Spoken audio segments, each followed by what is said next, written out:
তুমি অনেক সুন্দর। তোমার গোলাপি ঠোঁটগুলো আমাকে কি যে আকর্ষণ করে। কি বলো এসব? খারাপ কিছু বলছি বলে তো মনে হচ্ছে না। সরো তো। আগে শোনো তো আমার পুরো কথাটা। না, শুনবো না। না, তোমাকে শুনতেই হবে। আমি শুনবো না বললাম না। তুমি পচা কথা বলো। কই পচা কথা বলি? আমি তো ভালো কথাই বলি। হুম, তুমি যে কি ভালো কথা বলো জানা আছে। তোমার নাভিটা না অনেক অনেক সুন্দর। ইচ্ছা করে তোমার নাভিতে জড়িয়ে একটা কামড় দে। তুমি আসলে অনেক সুন্দর। ছি, কি বলো এসব? চুপ করো। আই লাভ ইউ সোনা। মা, তোমাকে আজ মন ভরে আদর করবো। না, ছাড়ো তো আমাকে। চুপ করে শুয়ে থাকো, কথা বলবে না। আমি হীরকে আর কোনো কথা বলতে দিলাম না। তাকে আমি আমার মতো করে আদর করতে লাগলাম। হীর জোরে জোরে নিঃশ্বাস নিচ্ছিল। মুখটা কি মায়াবী, তার লজ্জা পেলে দারুণ লাগে। হীর আমার বউ। আজকে আমাদের বাসরা ছিল। হীর আমার সিনিয়র বউ, আমার থেকে 2 বছরের বড় হীর। ভার্সিটিতে আমায় কি যে জ্বালিয়েছে, আজ আমি সব সুদে আসলে ফেরত নেব। আমি বিড়াল মাঠে থাকি, আপনারা বরং আমাদের দুষ্টু মিষ্টি ভালোবাসার গল্পটা প্রথম থেকে শুনে আসুন। ফ্ল্যাশব্যাক। বিশ্ববিদ্যালয়ে নতুন ক্লাস শুরু হয়েছে আজ। আমি সূর্য, বাবা মায়ের একমাত্র ছেলে। আমার বাবা এখানকার প্রফেসর। আমি দেখতে খারাপ না, লম্বায় 6 ফিট। বেশি মোটা বা চিকন কোনোটাই না, মিডিয়াম বললেই চলে। আমার বাবা মা দুজনেই ফর্সা, তাই আমিও ব্যতিক্রম না। ছোটবেলা থেকেই এই ক্যাম্পাসের পরিবেশে বড় হয়েছি। বাবা কখনো খারাপ ছেলেদের সাথে মিশে দেয়নি, সব সময় পড়াশোনার মধ্যে আমাকে আটকে রেখেছে। তাই আমিও বাবা মার কথার ব্যতিক্রম হইনি। আমার বন্ধুর সংখ্যা কম, আর মেয়ে বন্ধু তো নাই। বাবা মা চায় বাবা মা চায় না আমার মেয়ে বন্ধু থাকুক, তাই আমারও দরকার পড়েনি কখনো। কলেজ শেষ করে বাবা যে ভার্সিটির প্রফেসর, আমি সেই ভার্সিটিতেই ভর্তি হলাম। বাবা সব সময় বলেন, তুমি পড়াশোনায় ভালো, তাই তোমার জন্য বড় স্বপ্ন আছে। তোমাকে জীবনে অনেক বড় হতে হবে, বড় কিছু হয়ে দেখাতে হবে। আমিও তাই সবকিছু সিরিয়াসলি নেই। ভার্সিটি পর্যন্ত বাবার গাড়ি করে গেলাম। গাড়ি থেকে নামার পর দেখলাম একটা মেয়ে ও তার কিছু বান্ধবী মিলে একটা ছেলেকে কান ধরে উঠবস করাচ্ছে। ছেলেটা কান ধরেছে মেয়েদের ভয়ে, তাই বিষয়টা আমার চোখে পড়লো। আমি ব্যাপারটা তেমন একটা গুরুত্ব দিলাম না। ও, আমার নায়িকার পরিচয় তো আপনাদের দেওয়া হয়নি। আমার নায়িকা হীর। ওই যে বললাম না, একটা মেয়ে তার বন্ধুদের সাথে মিশে শায়েস্তা করছে, সে মেয়েটাই এখন আমার বউ। হীর দেখতে একদম পারফেক্ট, এমন কিছু নাই যে ওর মধ্যে নেই। হীরের উচ্চতা 5 ফিট 4 হবে, গায়ের রং দুধে আলতা ফর্সা, চোখগুলো হরিণের মতো টানা টানা, তার ঠোঁট গোলাপের পাপড়ির মতো লাল। হীরের ফিটনেস ভালো, অনেক হট, যে কোনো ছেলে তার জন্য পাগল হয়ে যাবে। হীরের চুলগুলো কোমর পর্যন্ত, সব মিলে আকাশ থেকে নেমে আসা একটা পরী। আমি তো ভাবছিলাম একটা মেয়ে এত সুন্দর হয় কি করে। যাই হোক, আমার বউর দিকে কেউ নজর দেবে না, সে মজা করলাম। চলুন গল্পটা শুনে আসি। হের, তোমার জন্য আমি কিছু একটা লিখেছি। কই দেখি। এই ছেলে আবার কি লিখলো? দেখ দেখ। ঠিক বলেছিস, এই বোকা ছেলে আবার কি লিখেছে? এই নাও হীর। হীর, একটা কথা বলি। বলো। হীর, চিঠিটা তোমার জন্য আনছি, প্লিজ তুমি একা পড়ো। এই ছেলে আমার বান্ধবী একা পড়বে নাকি না তোকে জিজ্ঞেস করে পড়বে? হীর, চিঠিটা পড়ে শোনা তো। এই ছেলে, সামান্য চিঠিটাও লিখতে জানিস না? 100টা বানান ভুল। সরি, আসলে ভুল হয়ে গেছে। ভুল হবে কেন? হ্যাঁ, আসার টাইম পড়ে তারপর আসতে পারলি না? যে ছেলে সামান্য চিঠি লিখতে পারে না, তার সাথে নাকি আমি প্রেম করব। এই বলে হীর হাসতে লাগলো। সত্যি তার বান্ধবীরা আস্তে আস্তে বলল, যা বলেছিস, চিঠি লিখতে জানে না, আবার আসছে প্রেম নিবেদন করতে। আর বলিস না, এইসব ছেলের মেয়ে দেখলে মাথা ঠিক থাকে না, শরীরে উতাল পাতাল করে। ঠিক বলেছিস, এই ছেলেকে একটা শিক্ষা দেওয়া লাগবে। দে, এই ছেলেকে দেখে যেন অন্য ছেলেদের শিক্ষা হয়। এই ছেলে, কান ধর। সরি, ভুল হয়ে গেছে। তোকে কান ধরতে বলছি, ধর। কান ধরে 50 বার উঠবোস করবি। ছেলেটা কান ধরে উঠবস করতে লাগলো। তার বান্ধবীরা গুনতে লাগলো, 1 2, 3, 4, 5, 6, 7, 8, 9, 10, 11, 12, 13, 14, 15, 16, 17, 18, 19, 20। আই থাম থাম, দেখ তো স্যারের গাড়ি থেকে একটা ছেলে নামলো।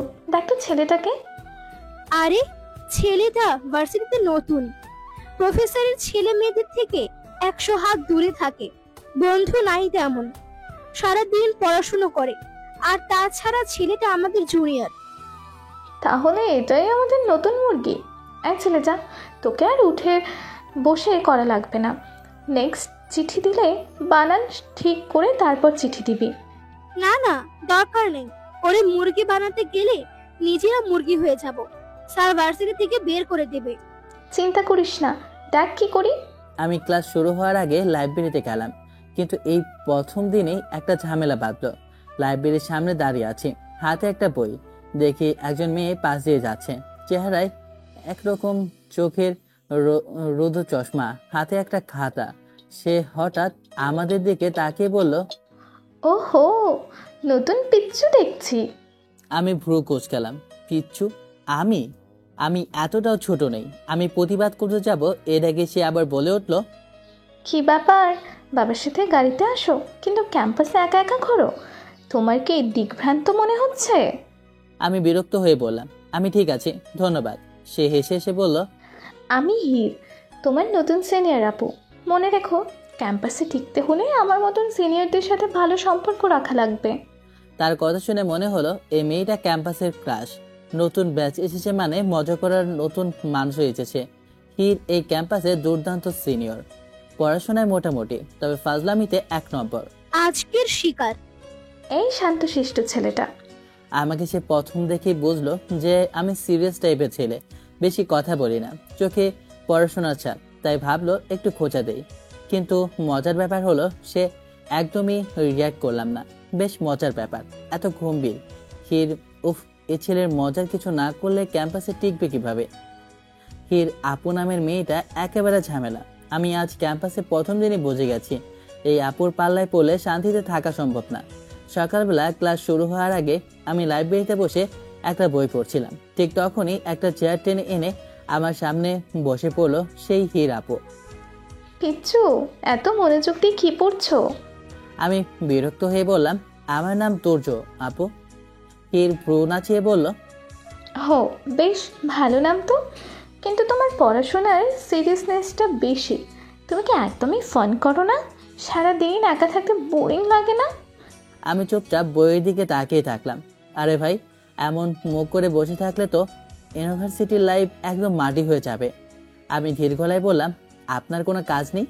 হির মুখে দুষ্টু হাসি এনে বলল, অবশ্যই আছে, তোমাকে জ্বালানো। এবার আমি বই বন্ধ করে ওর দিকে তাকালাম। আপনার অন্য কোনো শিকার নেই? হির একটা দীর্ঘ শ্বাস ফেলে বলল, আহা, নতুন ব্যাচে তোমার মতন আমার ইন্টারেস্টিং কেউ নেই। তোমাকে দেখে মনে হচ্ছে তুমি গম্ভীর, শান্ত, ভালো ছাত্র, আর বাবার একমাত্র সোনামণি। এখন আমাকে বলো, তুমি কি কখনো লাইফটাকে এনজয় করেছো? আমি ছোট্ট করে বললাম, না। হির চোখ বড় বড় করে বলল, ভীষণ অন্যায়। তাহলে আজ থেকে তোমার ট্রেনিং শুরু। আমি হতবাক হয়ে বললাম, মানে?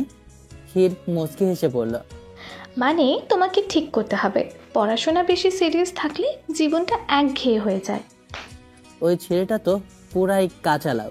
ক্যাম্পাসে এত মজার পরিবেশ, অথচ সে চুপচাপ বসে থাকে। সে ঠিক করলো আমাকে একটু বদলাতে হবে, আর তার ফাজিলপনার প্রথম ধাপ শুরু হলো। সে ব্যাগ থেকে একটা চকলেট বের করে বলল, এই নাও আজকের স্পেশাল ট্রেনিং, চকলেট খাও। আমি অবাক হয়ে বললাম, আপনি কি সিরিয়াস? হির মাথা নেড়ে বলল, অবশ্যই, এই চকলেট না খেলে তুমি আমার ফাজিল ক্লাস অবধি যেতে পারবে না। আমি অসহায়ভাবে তার দিকে তাকালাম, তারপর ধীরে ধীরে চকলেটটা নিয়ে মুখে নিলাম। Good boy. সে খুশি হয়ে বলল, আপনি সবসময় এত ফাজলামি করেন কেন, আর আমার পিছনে লেগে আছেন কেন? কারণ আমি চাই তুমি একটু মজা করো, হাসো, আর জীবনটাকে একটু সহজভাবে নাও। এই ক্যাম্পাসটা শুধু পড়াশোনার জন্য না, কিছু স্মৃতি তৈরির জন্য। তুর্য কিছু বললো না, আমি বুঝতে পারলাম আমার কথাগুলো ওর মাথায় ঢুকছে। আমি মনে মনে হাসলাম, ছেলেটা সহজেই বদলাবে না, তবে খেলা এখনো শুরু হয়নি। হির আমাকে ধীরে ধীরে তার ফাজলামির অংশে টানতে শুরু করেছে। আমি বিরক্ত হলেও হিরের কথাগুলো তার মাথায় ঢুকছে। দুজনের সম্পর্কের প্রথম স্তর তৈরি হলো, যেখানে হির একতরফা ভাবে মজা নিচ্ছে আর আমি ধীরে ধীরে এতে জড়াচ্ছি। আমি সত্যিই বুঝতে পারছি না এই হির আপুর এত এনার্জি আসে কোথা থেকে। কয়েকদিন ধরে এই আপুর একটাই কাজ, আমাকে জ্বালানো। লাইব্রেরিতে গেলে পাশে এসে বসে, ক্যান্টিনে গেলে আমার খাবারে হাত বাড়ায়, এমনকি ক্লাস শেষে বের হওয়ার সময়ও আমার সামনে এসে দাঁড়িয়ে বলে, পিচ্চু, এত সিরিয়াস মুখ কেন? তোমাকে না বলছি হাসতে। পিচ্চু এই একটা শব্দ আমার মাথা খারাপ করে দিয়েছে। আজও আমি ক্লাস শেষে বের হচ্ছিলাম, হঠাৎ হিরাপো সামনে এসে দাঁড়ালো। কোথায় যাও সূর্য? আমি দীর্ঘশ্বাস ফেলে বললাম, বাসায়। ওফ, বাসা, ইউনিভার্সিটির লাইব্রেরি, এই 3 জায়গার বাইরে তুমি কোথাও যাও না? আমি কাজ জাগিয়ে বললাম, আমার তো যাওয়ার দরকার নেই। হির চোখ বড় বড় করে বলল, তোমার অবস্থা খুব খারাপ, এসো আজ তোমার একটা ট্রিট দিই। আমি ভ্রু কুঁচকালাম। মানে? হির হাত টেনে পড়ল। চলো ক্যান্টিন যাচ্ছি। আমি অবাক হয়ে বললাম, আমি যেতে চাই না। হির ভ্রু কুঁচকালো। তাহলে তুমি কি চাও আমি পুরো ক্যাম্পাসে বলে দেই যে তুমি ভীষণ বোরিং? আমি বিরক্ত হয়ে পড়লাম, আপনি কি ব্ল্যাকমেল করছেন? হির হাসলো। হ্যাঁ একদম, এখন চলো। আমার বুঝতে আর বাকি রইল না এই মেয়ে জ্বালানোর অন্য নাম। আমি একটা একদম শান্ত গম্ভীর ছেলে, আমি জানতাম ও এমনই হবে, কিন্তু এতটা আনসোশ্যাল। সে ঠিক করলাম ওকে একটু স্বাভাবিক বানাতে হবে। ক্যান্টিনে গিয়ে সে 1 প্লেট ফুচকা নিল। আমি মুখ গম্ভীর করে বসে আছি।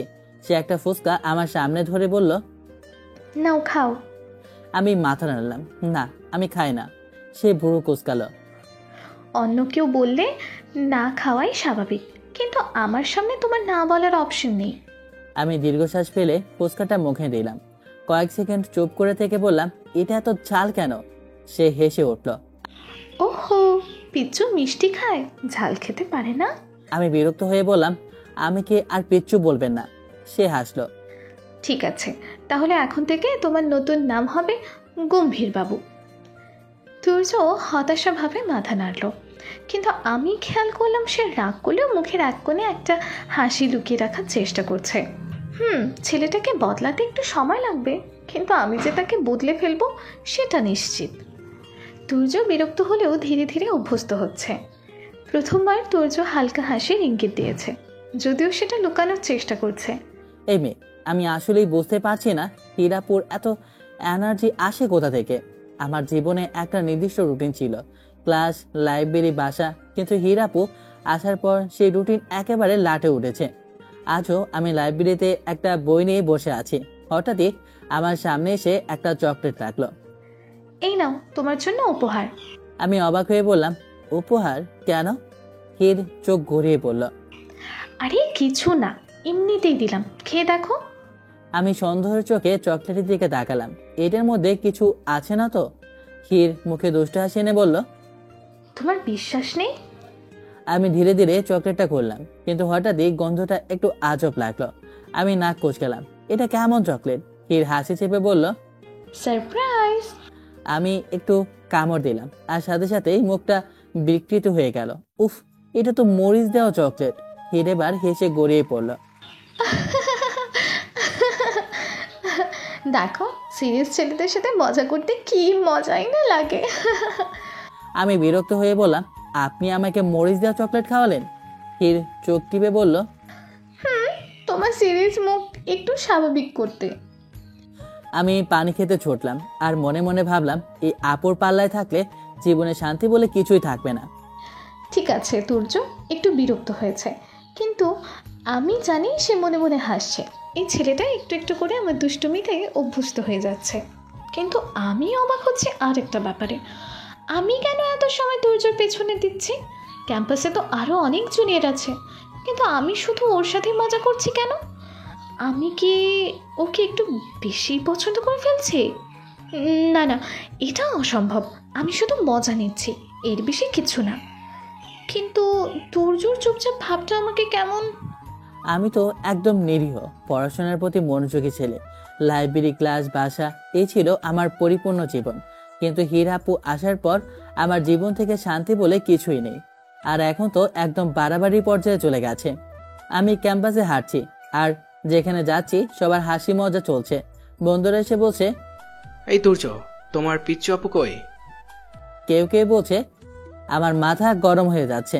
আমার বন্ধু সাদিক পাশে দাঁড়িয়ে মজা নিয়ে বলল, বুঝলি না, হীরাপু তোকে অফিসিয়ালি পিচ্চু বানিয়ে ফেলেছে।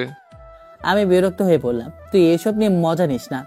সাদিক চোখ টিপে বলল, তুই বল, হীরাপু যদি প্রেমের প্রস্তাব দেয় রাজি হবি? আমি একদম থ মেরে গেলাম। আমি বললাম, অসম্ভব। হীর আর তার বান্ধবী ক্যান্টিনে বসে আছে। হঠাৎ দেখে আমি আর আমার বন্ধু সাদিক হেঁটে যাচ্ছি। সে সুযোগকে হাতছাড়া করতে চায়নি। সে উঠে দাঁড়িয়ে হাত নেড়ে ডাকলো, এই পিচ্চু। তুর্য থেমে গেল। ওর মুখটা দেখে মনে হলো যেন আমি ওর জীবনটা ধ্বংস করে দিয়েছি। আমি হাসি চেপে বললাম, কোথায় যাচ্ছ? তোমার পিচ্চু আপুর সাথে একটু বসবে না? তুর্য আমার দিকে তাকিয়ে গম্ভীর মুখে বলল, আমি পিছু না। তার বান্ধবীরা হেসে উঠল। মীরা বলে উঠল, ওরে বাবা, তাহলে তোকে কি বলবো, হীরাপুর ছোট রাজকুমার? সবাই একসাথে হেসে উঠল। আমি হতাশ হয়ে পড়লাম। তোমরা কি আমাকে শান্তিতে ছাড়বে না? সে কাজ জাকিয়ে বলল, তুমি তো আমার জুনিয়র, তোমার দায়িত্ব আমাকে বিনোদন দেওয়া। দীর্ঘশ্বাস পেলে বললাম, আপনার ফাজলামিপনা দিন দিন বেড়েই চলেছে। সে হাসল। ঠিক বলেছ, অভ্যেস করো তুর্য। আর সে মনে মনে ভাবলো, জীবনে কখনো ভাবিনি যে একটা নাম আমাকে এইভাবে তাড়া করবে। এখন আমি ক্যাম্পাসে ঢুকলে সবাই মুচকি এসে বলে, এই যে আমাদের পিচ্চু তুর্য। আমি কিছু বলার আগেই পেছন থেকে হাসির শব্দ আসে। আমার বন্ধু সাদিক এসে পিঠে চাপড় মেরে বলল, বুঝলি তুর্য, একবার কেউ নাম দিয়ে দিলে তা আর মুছতে পারে না। তোর নতুন নাম এখন পুরো ক্যাম্পাসে ভাইরাল। আমি হতাশ হয়ে বললাম, তুইও শুরু করলি? সাদিক হেসে বলল, তুই বুঝতে পারছিস না, তুই এখন সেলিব্রিটি। সবাই জানে তোর একটা বড় আপু আছে যে তোকে পিচ্চু বলে ডাকতে ভালোবাসে। আর বলিস না, এখন তো অন্য বন্ধুরাও খ্যাপাতে শুরু করেছে। হীর দূর থেকে দেখছিল আমি কিভাবে আমার বন্ধুদের কথায় অস্থির হয়ে যাচ্ছি। আমার মুখটা দেখেই বোঝা যাচ্ছে ভেতরে আগুন জ্বলছে। সে কাছে এসে বলে, হ্যাঁ পিচ্চু, কি খবর? আমি চোখ বড় বড় করে বললাম, আপনার জন্য আমার জীবন দুর্বিষহ হয়ে গেছে। সে অবাক হয়ে পড়ল। তোমার জীবন? আরে আমি তো তোমার জীবন সুন্দর করে দিচ্ছি। সাদিক আর অন্য বন্ধুরা হেসে বলল, ঠিক বলেছে হীরাপু, পিচ্চু তুর্য, এখন তুমি ক্যাম্পাসের সুপারস্টার। আমি কপাল চাপড়ে বললাম, আল্লাহ, এই পিচ্চু নাম থেকে আমাকে বাঁচাও। সে মজা নিয়ে বলল, বাঁচতে চাইলে একটা শর্ত আছে। আমি চোখ কুঁচকে বললাম, কি শর্ত? সে হাসলো আর বলল, আমাকে কফি খাওয়াবে, তাহলেই আমি তোমাকে পিচ্চু না ডেকে অন্য কিছু ভাববো। আমি দীর্ঘশ্বাস ফেলে বললাম, ঠিক আছে, কফি খাওয়াবো, কিন্তু দয়া করে আমার নাম আর পিচ্চু বসানো বন্ধ করুন। সে মুচকি হেসে ভাবলো, এই ছেলেকে খ্যাপানোর মজাই আলাদা। আমি কি কোনো অন্যায় করেছি? ভালো ছাত্র হয়ে থাকাটাই কি আমার অপরাধ? সকাল থেকে যা চলছে তা থেকে মনে হচ্ছে আমি আর শান্তিতে থাকতে পারবো না। আমার বন্ধুরা একজোট হয়ে আমাকে খ্যাপানোর একটা উৎসব শুরু করেছে। সাদিক, রায়হান, অপু এরা সবাই মিলে ক্লাসে ঢুকতে বলে উঠল, এই যে আমাদের সবার আদরের পিচ্চু তুর্য ভাই এসে গেছেন। আমি সাথে সাথে কপালটা চেপে ধরলাম। তোদের কোনো কাজ নেই? আমি বিরক্ত হয়ে পড়লাম। অপু মুচকি এসে বলল, আরে ভাই, ক্যাম্পাসে সিনিয়র সুন্দরী যখন তোকে নিজের হাতে পিচ্চু বানিয়ে দিয়েছে, তখন তো আমরা উপভোগ করবোই। রায়হান যোগ দিল, তোর জন্য আমরা গর্বিত ভাই। তোর নাম ক্যাম্পাসের ইতিহাসে লেখা থাকবে। আমি হতাশ হয়ে বললাম, হীরাপুর আর তোদের হাত থেকে কিভাবে বাঁচবো? সাদিক আমার কাঁধে হাত রেখে বলল, একটাই উপায়, ওকে আর একটু বেশি করে কাছে টেনে নে। আমি চোখ বড় বড় করে বললাম, মানে? আপু চোখ টিপ দিয়ে বলল। আমি অবাক হয়ে ওদের দিকে তাকালাম। ওরা কি সত্যি বলছে?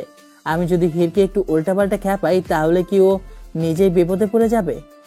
ঠিক তখনই ক্লাসরুমের দরজায় হীরাপু হাজির হলো। ওর চোখে একরাশ দুষ্টুমি। আমি জানি আজকেও আমাকে নিয়ে নতুন কিছু করবে। হাই পিচ্চু, কেমন আছো? জি ভালো, আপনার? ভালো তো নাই। তোমাকে কিছু নোট করে দিতে বলেছিলাম, করেছো? না, করিনি। কেন? আপনি আমাকে পিচ্ছু বলা যতদিন না ছাড়বেন ততদিন করব না। ঠিক আছে, কাল নোট নিয়ে এসো। আচ্ছা, এই যে কি অবস্থা, আমি আজকাল একদম শান্তিতেই নেই। হীরাপু আমার সাথে খেলা করছে আর আমি এদিকে খুব মর্মাহত হয়ে পড়েছি। আজকেও যখন আমি হীরকে কিছু বললাম, সেটা সত্যি আমার মনের গভীর প্রভাব ফেললো। আমি হীরকে বললাম, তুমি কি সত্যি আমাকে পছন্দ করো না? আমি ভার্সিটি থাকলে তোমার এত সমস্যা, আমি চলে যাব। হীর একদম অবাক হয়ে পড়ল। তুই তো জানিস আমি তোর সাথে মজা করতে ভালোবাসি। আমি একটু রেগে বললাম, এটার কতটা মজা হবে? তোমার বন্ধুরা আমাকে পিচ্ছু বলে ডাকছে, আর তুমি? হীর হাসি থামিয়ে বলল, আরে আমরা সিনিয়ররা মজা করি, এটা তো পিচ্চু তোর গর্ব। এত ছেলে থাকতে তোর সাথে মজা করছি, তুই এখনো মজা নিতে শিখিসনি? আমার কষ্টটা যেন বেড়ে গেল। আমি আর কিছু বলতে পারলাম না, কেবল রাগে বুকটা ধরছিল। মনে হচ্ছিল যেন আমি সবাই হাসির পাত্র হয়ে গেছি। আর তখনই হীরের বন্ধুরা আমাদের চারপাশে এসে দাঁড়িয়ে গেল। তারা একসাথে বলে উঠল, তাই বা আমার পিচ্ছু ভাই, তোর কি হলো? আবার মেজাজ খারাপ? তারা আমাকে আবার পিচ্ছু বলে ডাকতে লাগলো। আমি কিছু না বলে মুখ নামিয়ে রাখলাম। আমার গলা শুকিয়ে গিয়েছিল আর আমি নিজেকে আরো ছোট বাচ্চা মনে করতে লাগলাম।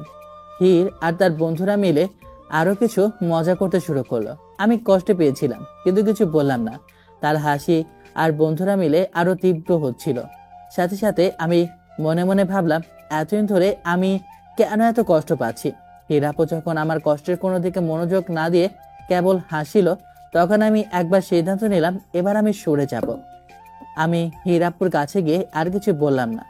একে তো আমার বন্ধুরা আমাকে পিচ্ছু বলে ডাকছে, তার উপর হীরাপুর হাসি আর সবার খোঁচা আমাকে দমিয়ে দিয়েছিল। আমি বুঝতে পারছিলাম এটা আরো বাড়তে থাকলে পরিস্থিতি সত্যি কঠিন হয়ে যাবে। তাই সিদ্ধান্ত নিলাম কিছুদিনের জন্য দূরে চলে আসব। হীরাপু যখন আমাকে ফোন করে বলল, তুই কোথায় গেলি? তোকে তো দেখি না। আমি বললাম, একটু সময় নিচ্ছি। তবুও হীরাপু আমার পাশে দাঁড়িয়ে মুচকি হাসলো। সে জানে আমি একটু বেশি ভাবি, কিন্তু তার বন্ধুরা তো আমাকে সারাক্ষণ খোঁচা দিচ্ছিল। হীরাপু তার বন্ধুদের সাথে কথা বলতে শুরু করলো। হীর বলল, এই ছেলেটা অনেক ভালো, দেখতে সুন্দর, কিন্তু সমস্যা হলো তার বাবা পকেটে পড়ে থাকা ছেলে। বাবার সম্পর্কে সে যা বলল তা আমার একদমই ভালো লাগলো না। আমি কিছু বললাম না, কিন্তু তার বন্ধুরা হাসছিল। তারা একে অপরকে দেখে হাসছিল। তারপর হীর বলল, তবে ছেলেটা খুবই ভালো, ওর মতন ছেলে হয় না, এত ভদ্র। তার বন্ধুরা হেসে উঠল।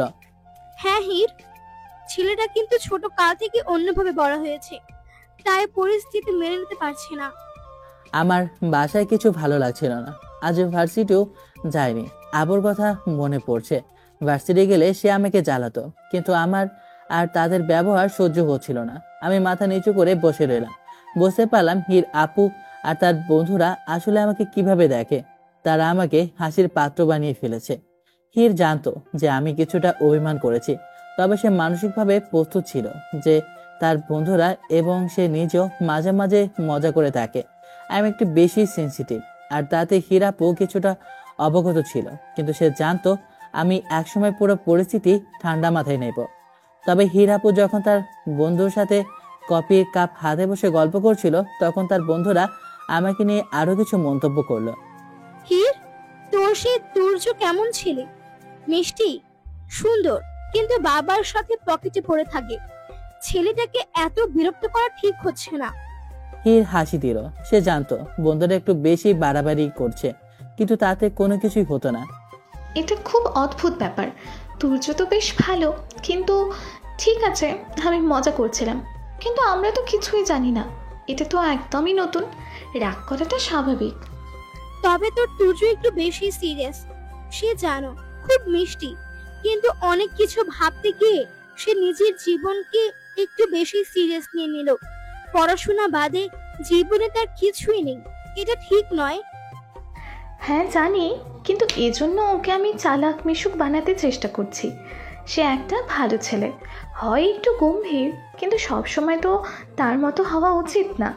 এই সমস্ত কল্পনা মজার, কিন্তু তাকে বুঝতে হবে যে এখানে অনেক কিছু ভালো আছে। এদিকে আমি হীরাপুর কথোপকথন শুনতে না পেয়ে মনের মধ্যে আরো একা একা হয়ে যাচ্ছিলাম। তার বন্ধুরা আমার উপর হাসি ঠাট্টা করছিল আর হিরো আমাকে মজা করতে শুরু করেছিল। তার মধ্যে এক অদ্ভুত অনুভূতি তৈরি হচ্ছিল। আমি একদিন হীরের কাছে গিয়ে বললাম, তুমি কি কখনো ভাবো আমি কেমন? আমি তো অন্যভাবে দেখছি। তোমার বন্ধুরা আমাকে পিচ্চু বলে মজা নিচ্ছে আর তুমি তুমি হাসি ঠাট্টা করছো। আমি ছোট থেকে পরিবেশে বড় হয়েছি। আমার বাবা মা আমাকে শিক্ষা দিয়েছে যে পড়াশোনা করলে আমি জীবনে কিছু করতে পারবো। আমি তোমাদের মতো হাসি তামাশায় ছিলাম না, তাই বলে আমাকে তোমরা এতই মজার পাত্র বানিয়ে দিবে নাকি? আমার বাবা প্রফেসর, এটা আমার দোষ নাকি আমি ভালো ছাত্র এইটা আমার দোষ? বলো কোনটা আমার দোষ? আমাকে কি তোমাদের মানুষ মনে হয় না? আমাকে দেখলে কি তোমাদের সব সময় মজা করতে ইচ্ছে করে? আমি আর তোমাদের কিচ্ছু বলবো না, আমি আর ভার্সিটিতেই আসবো না। হীর একটু চুপ করে গম্ভীর হয়ে বলল, তুমি খুব ভালো ছেলে তুর্য, কিন্তু মাঝে মাঝে সবার সঙ্গে মজা করাও ঠিক। তুমিও হাসো, বাঁচো। হীর আপু তার বন্ধুদের সাথে আমার সম্পর্কে মজা করছিল, কিন্তু সে বুঝে উঠতে পারছিল না আমি একদম কষ্ট পাচ্ছি। হীর আপুর দুষ্টুমি শুরু হয়ে গেছে। ক্যাম্পাসের সবচেয়ে সিরিয়াস, শান্ত আর বইপাগল ছেলেটাকে সে নিজের মতো করে বদলাতে চায়। তার প্রথম চাল আমার হাতে চকলেট ধরিয়ে দিল। এই নাও চকলেট খাও। আমি চকলেট খাই না। ছি, কেউ চকলেট না খেয়ে বলে নাকি? আমি ছোটবেলাও চকলেট খাইনি। এই ছেলে, তুমি কি মানুষ না কোনো অন্য গ্রহের প্রাণী? আমি স্বাভাবিক মানুষই আপু। আমার দেওয়া চকলেট নিতে হবে, নইলে আমি তোমার সামনে বসে কাঁদবো। কি? হ্যাঁ, আমি কাঁদতে খুব পারি। একবার কেঁদে দিলেই সবাই ভাববে তুমি আমাকে কষ্ট দিচ্ছ। আমি হতবাক হয়ে গেলাম, এই মেয়ে তো পুরো পাগল। আচ্ছা দিন চকলেট। হীর খুশি হয়ে আমার হাতে চকলেট দিল। এবার খাও। এখনই? হ্যাঁ এখনই, আমি না দেখলে বিশ্বাস করব না। আমি ধীরগতিতে চকলেটের র্যাপারটা খুললাম, তারপর ছোট একটা কামড় দিলাম। বাহ, ভালো লাগছে। হ্যাঁ ঠিক আছে। ঠিক আছে। ছি, চকলেট খেতে হয় মজা নিয়ে, চোখ বন্ধ করে অনুভব করতে হয়। আমি এবার সত্যি হতাশ হয়ে গেলাম। এই আপু তো ক্যাম্পাসের সবচেয়ে বড় ঝামেলা। আপু, আপনি কি সবার সাথে এমন করেন? না, তোমার সাথে স্পেশাল করছি। কেন? কারণ তুমি একদমই বোরিং। এবার সত্যি বিরক্ত হলাম। আমি পড়াশোনা করি, বোরিং নই। তুমি বোরিং। পরের দিন আমি ক্লাস করতে গেলাম, কিন্তু ক্লাস শেষে সেই হীর আপুকে ক্যাম্পাসের ক্যান্টিনে দেখতে পেলাম আর আশেপাশে অনেক লোক ভিড় করে আছে। আমি এগিয়ে গিয়ে দেখলাম হীর একটা ছেলের কলার ধরে বলছে, কি বললে? তুমি আমাকে প্রেমের প্রস্তাব দেবে? আমি মানে? তুমি কি জানো, আমি আমার জীবনে কারো প্রেমে পড়িনি। আমি সিনিয়র, আমার জন্য এমন জুনিয়র ছেলেরা মানানসই না। আমি এটা দেখে অবাক হয়ে গেলাম। এই মেয়ে যে ভয়ানক সেটা সে আগেই বুঝছিলাম। হঠাৎ হীর আমার দিকে তাকালো। এই যে পিচ্চু, তুমি আবার হাসছো কেন? নিজেকে সামলিয়ে, কিছু না আপু। ও, তুমি তো আমার প্রিয় জুনিয়র। চলো আজ তোমাকে একটা মজার জিনিস শিখিয়ে দেই। শঙ্কিত হয়ে, কি জিনিস? চলো ক্যান্টিনে, তোমাকে স্পেশাল কিছু খাওয়াবো। বুঝতে পারলাম এই মেয়ের হাত থেকে বাঁচা সহজ হবে না। আমি একদম চুপচাপ ক্যান্টিনে এক পাশে দাঁড়িয়েছিলাম। আমার মাথার উপর দিয়ে ঝড় বয়ে যাচ্ছে। আমি হীর আপু খুবই উত্তেজিত ভাবে আমার সামনে দাঁড়িয়ে আছে। চলো আজকে তোমাকে স্পেশাল চিকেন রোল খাওয়াই। সন্দেহজনক দৃষ্টিতে, আপু এটা কি কোনো ফাঁদ? আরে না, তুমি তো ভাবছো আমি তোমাকে কিছু একটা করবো। গম্ভীরভাবে, সত্যি কি না? একদম, আমি তোমাকে ক্যাম্পাসের সেরা চিকেন রোল খাওয়াবো। আমি ধীরগতিতে হীরাপুর কথায় রাজি হলাম, কিন্তু আমার মনে হচ্ছে কিছু একটা গন্ডগোল হবেই। ক্যান্টিনে স্পেশাল চিকেন রোল স্টাফ। হীর ক্যান্টিনের কাউন্টারে গিয়ে দুটো স্পেশাল চিকেন রোল অর্ডার করলো। খাবার আসার পর সে একটা র্যাপার খুলে আমার দিকে বাড়িয়ে দিল। আমাকে বলল, নাও খাও। সন্দেহজনক চোখে তাকিয়ে, আপু তুমি আগে খাও। আরে তুমি কি ভেবেছো আমি তোমাকে বিষ খাওয়াচ্ছি? না, কিন্তু। ঠিক আছে, আমি আগে খাচ্ছি। হীর হাসি মুখে এক কামড় দিল। আর আমি একটু নিশ্চিন্ত হয়ে তার রোল খেতে শুরু করলাম। কিন্তু প্রথম কামড় দিতেই তার চোখ বড় হয়ে গেল। আতঙ্কিত স্বরে, আপু এটা কি? মজাদার না? হাত দিয়ে মুখ ঢেকে, এটা তো পুরোপুরি ঝাল, আমি তো ঝাল খাই না। হির এবার হেসে কোটি কোটি হয়ে গেল। ও, আমি তো ভুলেই গেছিলাম, এটা এক্সট্রা স্পাইসি চিকেন রোল। আমি কাছে কাছে পানি খুঁজতে লাগলাম, আর হির সেটা দেখে আরো মজা পাচ্ছে। আপু, আপনি ইচ্ছে করে এটা করেছেন তাই না? আন্দাজ করো। আমি এবার বুঝে গেলাম হির আপু শুধু দোষ না, ভয়ঙ্কর। পরের দিন আমি মনে মনে ঠিক করলাম এবার হির আপুকে শাস্তি দিতেই হবে। আমি হির আপুর জন্য স্পেশাল কিছু একটা প্ল্যান করলাম। এবার দেখাবো আপুকে কে বেশি চালাক। আমি ক্যান্টিনে এক কোণে গিয়ে চুপচাপ একটা কোল্ড কফি কিনলাম, কিন্তু এতে আমি এমন কিছু মেশালাম না যা হির আপুকে একেবারে চুপ করিয়ে দেবে। হির আপু এসে আমায় বলে, ও, আজ তুমি নিজে থেকে কফি কিনছো? আজ আপনাকে আমি কিছু খাওয়াবো। ও মা, এই যে অবিশ্বাস্য ব্যাপার। আমি কফির কাপটা হিরের হাতে দিয়ে, নিন খেয়ে দেখুন। হির খুশি হয়ে এক চুমুক দিল, কিন্তু পরের মুহূর্তে তার চোখ বড় হয়ে গেল। আল্লাহ, এটা কি? Extra spicy coffee. হির এবার সত্যি বিপদে পড়লো। কফির মধ্যে ঝালের স্বাদ। সে দ্রুত পানি খুঁজতে লাগলো, আর সূর্য একপাশে দাঁড়িয়ে মজা নিচ্ছে। হির আপু কফির কাপ টেবিলে রেখে পানি খুঁজতে লাগলো। আমি একপাশে দাঁড়িয়ে মিটমিট করে হাসি। হঠাৎ আপু বলল, তুর্য, তুমি তুমি কি জানো তুমি কি করেছো? কি করেছি? এটা কি কফি না কোনো আগুনের পানীয়? আন্দাজ করো। হির এবার সত্যি রেগে গেল, কিন্তু কিছুক্ষণ পরেই তার ঠোঁটের কোণে এক হেলতে হাসি ফুটে উঠল। ঠিক আছে তুর্য, এবার আমার পালা। আমি হিরের চোখে সেই রহস্যময় দৃষ্টি দেখে একটু ভয় পেয়ে গেলাম। আপু, আপনি কি আবার কিছু করতে যাচ্ছেন? এখন তো বুঝবে। পরের দিন আমি যখন ক্লাস শেষ করে বের হব, তখন দেখলাম হির আপু বাইরে দাঁড়িয়ে আছে। তুর্য, আজ বিকালে ফ্রি আছো তো? কেন? কিছু না, তোমাকে একটা স্পেশাল জায়গায় নিয়ে যাব। আমি সন্দেহের দৃষ্টিতে তাকালাম। আপু, আবার কোনো ফাঁদ পাচ্ছেন না তো? আরে না, আমি কি এমন দুষ্টু? আমি বুঝতে পারলাম হির আপু মিষ্টি করে কথা বলেই তার পেছনে কিছু একটা থাকে।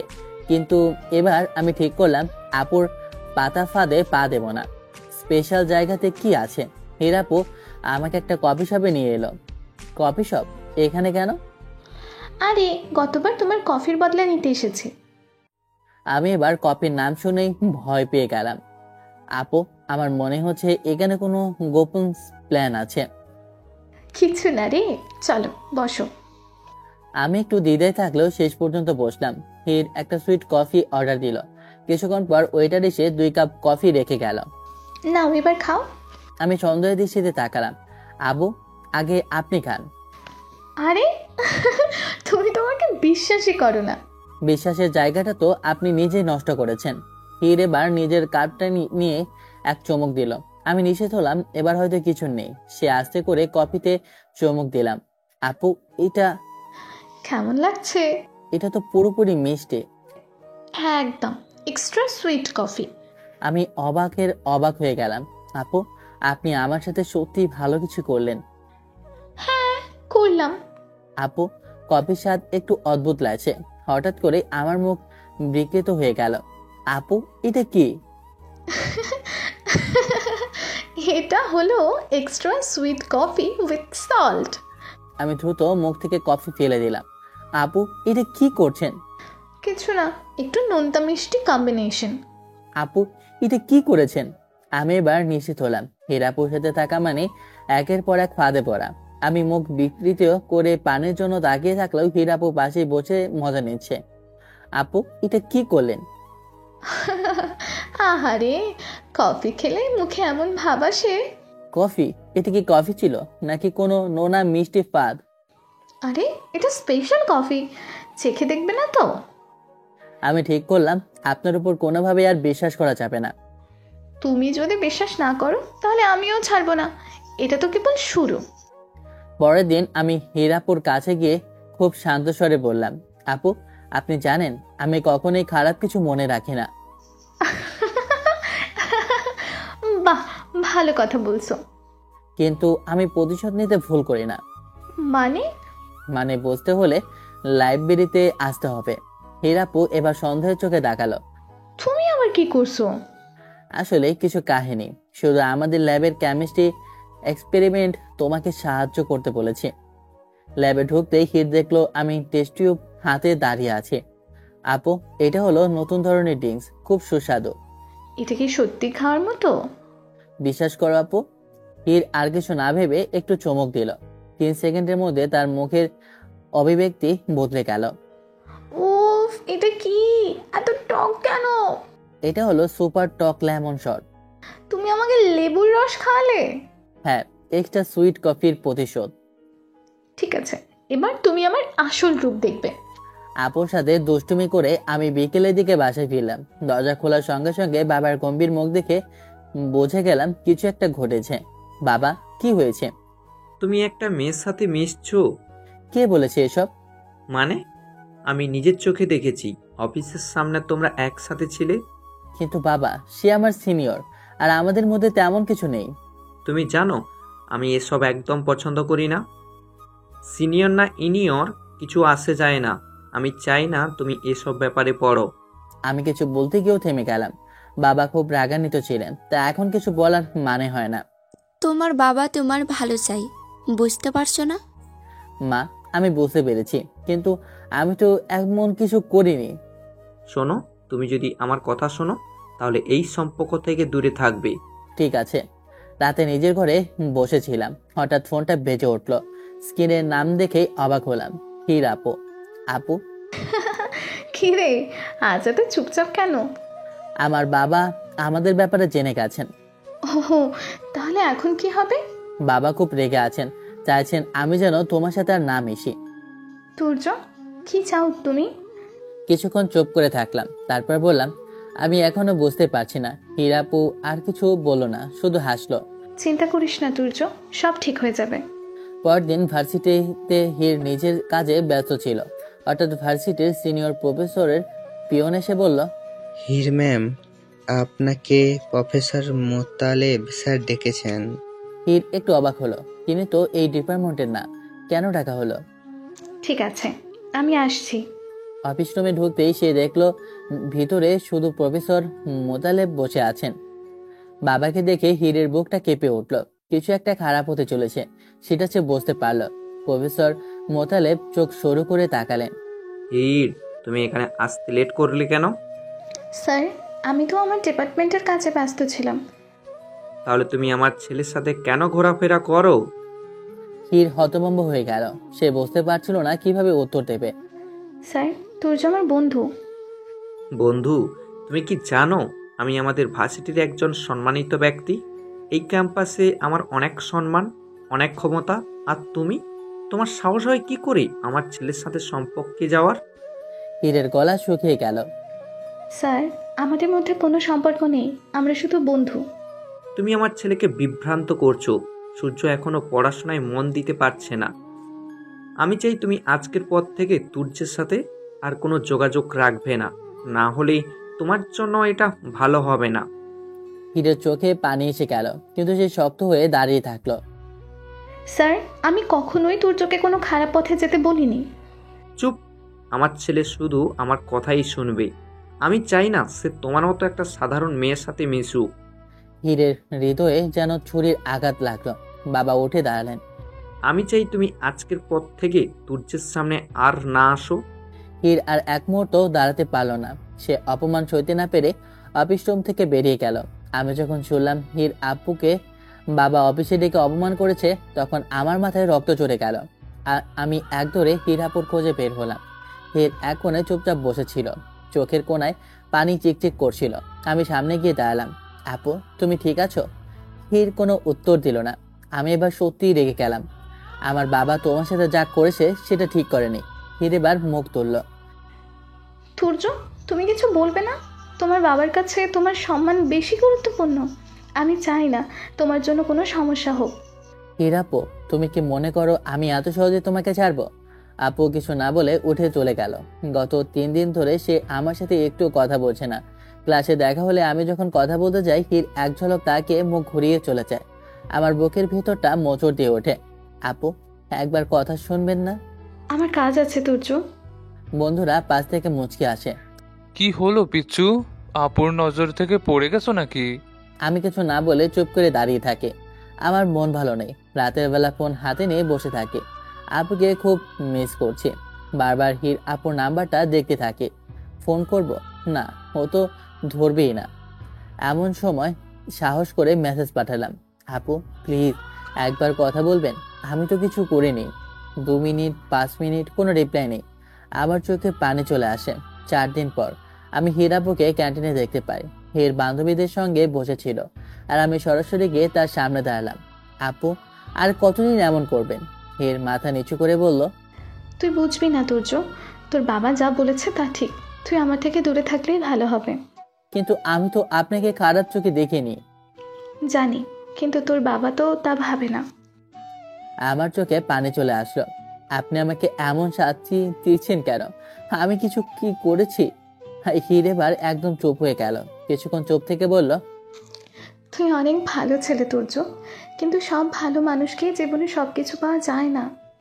বলে হির উঠে চলে গেল। সেদিন রাতে আমি এক সিদ্ধান্ত নিলাম যে যেভাবেই হোক হির আপুকে তার পাশে ফেরাবে। পরের দিন সরাসরি হির আপুর সামনে গিয়ে বললাম, আপনি চাইলে আমি আপনার সাথে আর কথা বলবো না, কিন্তু একটা কথা বলুন, আমি কি সত্যি আপনাকে বিরক্ত করতাম? হির প্রথমে কিছু বলল না, তারপর আস্তে করে বলল, না।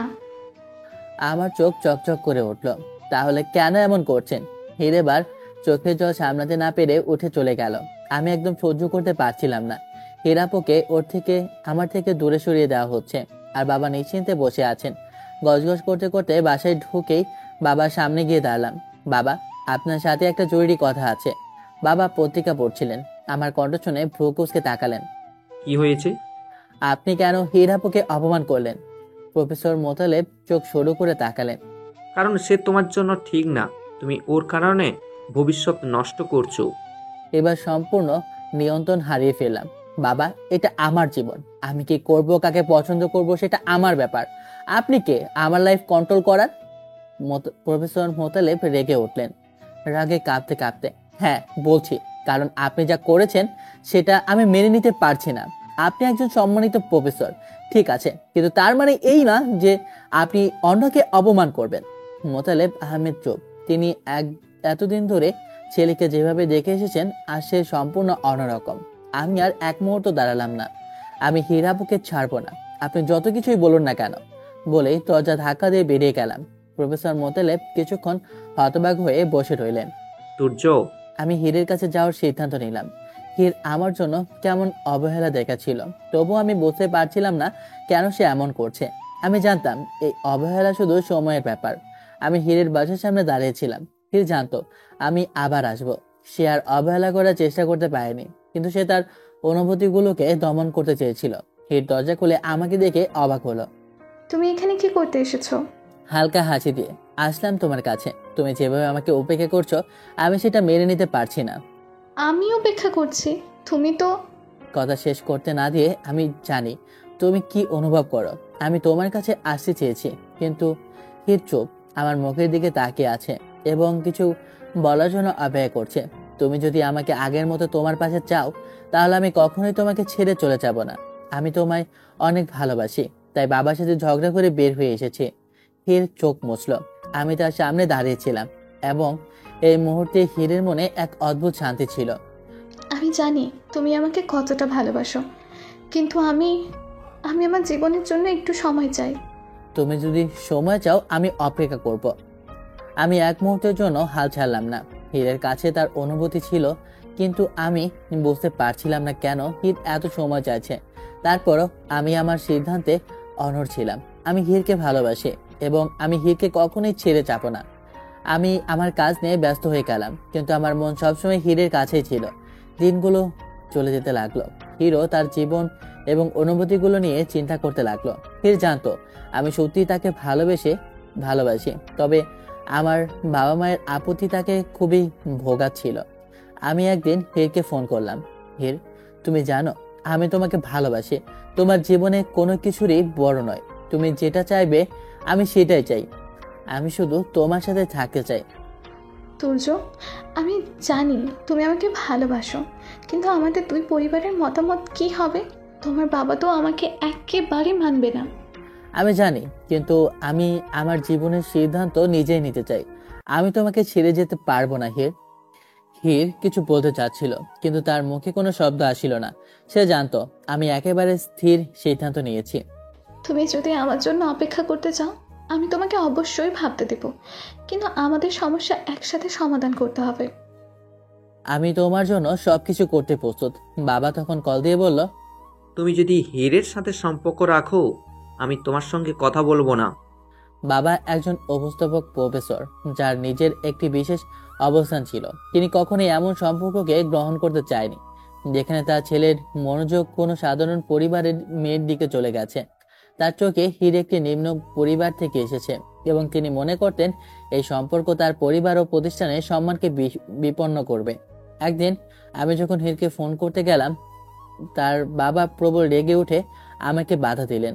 বাবা, আমি হীরকে ভালোবাসি। তুর্য, তোমার বয়স তো এখন আর ছোট নয়। তুমি জানো কি হীর কি ধরনের মেয়ে? তোমার সঠিক পথ দেখাতে আমি কি চেষ্টা কম করব?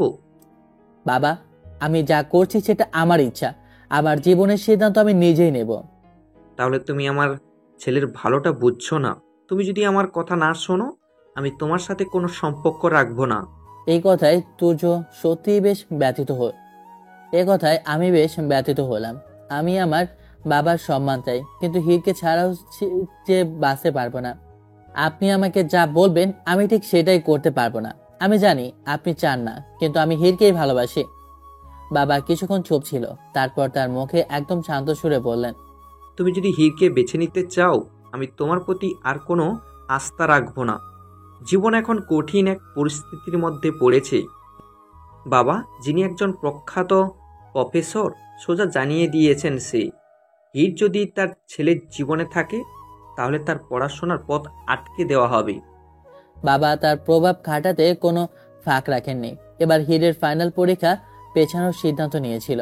এমনকি হীরের এক্সাম আটকে দেওয়ার জন্য সে ব্যবস্থা নিয়েছিল। আমি জানলাম আমার বাবা এতদূর যেতে পারে। আমার মাথায় হাত পড়ল। হীরকে এভাবেই সমস্যায় পড়তে দেখে আমি রেগে গিয়ে বাবার কাছে চলে গেলাম। বাবা, আপনি এটা কেন করছেন? হীরের কোনো দোষ নেই। আপনি তার পরীক্ষাও আটকে দিতে চাচ্ছেন। তুমি ভালো করেই জানো তুর্য, তুমি যদি ওই মেয়ে থেকে দূরে না সরে তোমার জীবনের পথ হারাবে। সে তোমার জন্য ভালো কিছু হতে পারবে না, আর আমি সেটা হতে দিব না। বাবা, হীরকে তো আপনি শুধু পরীক্ষা থেকে আটকে দেননি, আপনি তার স্বপ্ন চোরমার করে দিতে যাচ্ছেন। তুমি পরীক্ষায় অংশগ্রহণ করতে পারবে না, তোমার নাম তালিকায় নেই। হীর অবাক হয়ে দাঁড়িয়েছিল, মনে মনে ভাবছিল, কি হচ্ছে এটা? আমি তো সঠিকভাবে নিবন্ধন করছিলাম, তুমি কিছু করার ছিল না? শিক্ষক তাকে বলল, অফিস থেকে জিজ্ঞেস করো।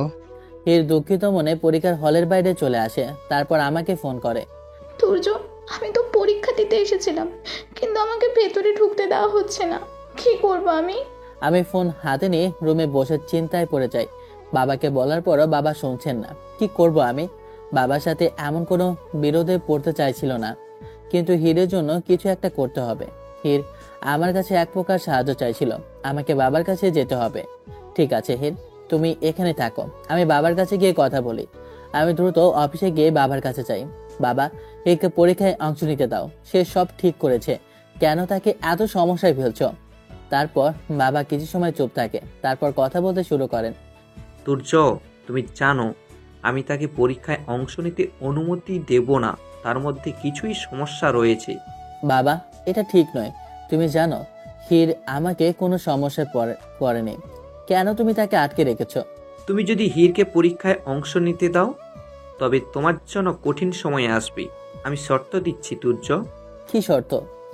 তুমি যদি হীরকে পরীক্ষায় দিতে চাও, তাহলে তোমাকে তার সাথে সম্পর্ক থেকে একেবারে সরে যেতে হবে। তুর্য, আমি তোমাকে একটা সুযোগ দিয়েছি, কিন্তু তোমার জীবনে কোনো সম্পর্ক না থাকার শর্তে। কিছুটা বিরক্ত হলেও ধীর সিদ্ধান্তে, ঠিক আছে বাবা, আমি কোনো সম্পর্ক রাখবো না, তবে হীরকে পরীক্ষায় অংশ নেওয়ার সুযোগ দিতে হবে। এই সিদ্ধান্তটাই আমার। বের হয়েছি হীরকে পরীক্ষা হলে পৌঁছে দিলাম। বাবা কল করে এতক্ষণে অনুমতি দিয়ে দিয়েছেন। ধন্যবাদ তুর্য, তুমি সব কিছু ঠিক করেছো। স্বস্তির শ্বাস ফেলে আমি জানি হির। এরপর কল কেটে দিলাম। তারপর দেখে হীরের কোনো কল আমি ধরিনি। 1 সপ্তাহ হয়ে গেছে আমাকে একবারের জন্য হীরের কল ধরিনি। হীর প্রথমে ভেবেছিল হয়তো ব্যস্ত আছে, হয়তো সময় পেলে কল ব্যাক করব, কিন্তু সময় গড়িয়ে যাচ্ছে আর আমার নিস্তব্ধতা হীরের মনে অস্থিরতা বাড়িয়ে তুলেছে। প্রতিদিন সে ফোন করেছে, মেসেজ দিয়েছে, কিন্তু কোনো উত্তর আসে না। আমার বন্ধুরা পর্যন্ত কিছু জানে না বলে দেয়। সে আমার বাসায় এসে কলিং বেল দেয়, আম্মু দরজা খুলে দেয়। আন্টি, তুর্য কোথায়?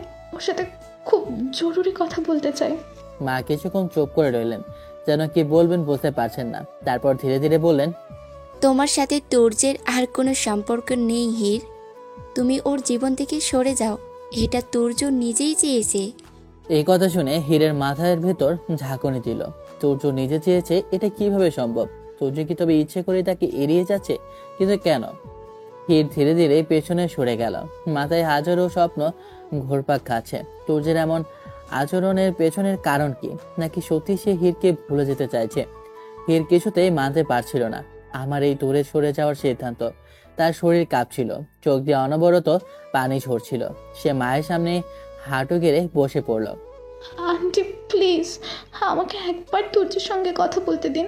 ও কেন এমন করছে আমি জানতেই পারছি না। ও কি সত্যি আমাকে আর চায় না?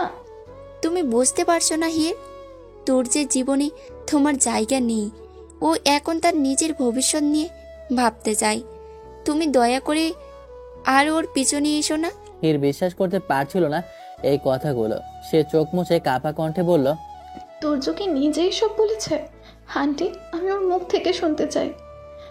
তুর্য তোমার সঙ্গে আর কোনো সম্পর্ক রাখতে চায় না, এটা ওর শেষ সিদ্ধান্ত। তুমি এখন চলে যাও হীর। হীর যেন আর দাঁড়িয়ে থাকতে পারছিল না। বুকের মধ্যে বিশাল এক শূন্যতা তৈরি হচ্ছিল। আমি তাকে এক মুহূর্তের জন্য দেখতে আসিনি, একবারও তার কণ্ঠ শোনার প্রয়োজনও বোধ করিনি। সে বোবা চোখে আমার বাড়ির দরজার দিকে তাকিয়ে থাকলো কিছুক্ষণ। তারপর পেছনে হাঁটতে হাঁটতে ধীরে ধীরে বেরিয়ে এলো। 3 দিন ধরে সে অপেক্ষা করছিল, কিন্তু আমি তাকে দেখতেও চাইনি, ফোনও ধরিনি। অবশেষে সে নিজেই ঠিক করলো আজ কোনোভাবে আমার সামনে গিয়ে কথা বলবে। আমি ক্যাম্পাসের লাইব্রেরি থেকে বের হচ্ছিলাম। হীর আগে থেকেই আমার যাওয়ার রাস্তা আগলে দাঁড়িয়েছিল। আমি চমকে উঠলাম। কয়েক সেকেন্ডে থমকে থেকে বললাম, তুমি এখানে কি করছো হীর? হীর ধীর গলায় বলল, তোমার সঙ্গে কথা বলতে এসেছি। তুমি আমার ফোন ধরছো না, দেখা করছো না, তাই বাধ্য হয়েই এলাম। আমি কপালে হাত দিয়ে বিরক্তির ভান করলাম। হীর, তুমি বুঝতে পারছো না কেন? আমাদের মাঝে যা ছিল সেটা শেষ। প্লিজ এসব নিয়ে আর ঝামেলা করো না।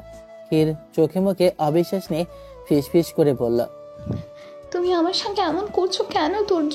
হুট করে তুমি কিভাবে বদলে গেলে? আমার কোনো ভুল হয়ে থাকলে অন্তত সেটা বলো। চোখে মুখে দিদার ছাপ পড়ল। আমি মুখ ফিরিয়ে বললাম, তোমার কোনো ভুল ছিল না। আমি নিজেই বুঝতে পেরেছি আমাদের একসঙ্গে থাকার কোনো মানে নেই। আমাদের পথ আলাদা।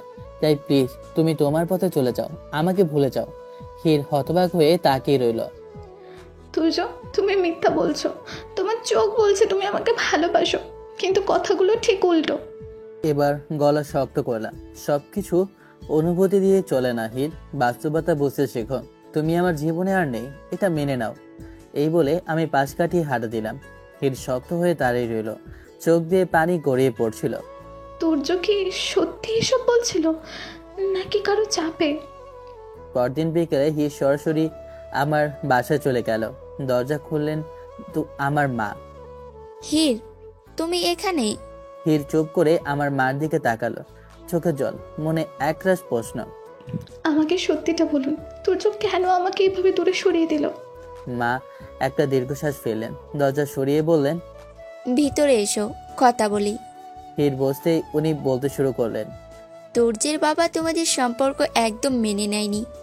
সে তুর্যকে শর্ত দিয়েছে, তোমার থেকে দূরে থাকলে তবেই তোমার পরীক্ষায় বসতে দিবে।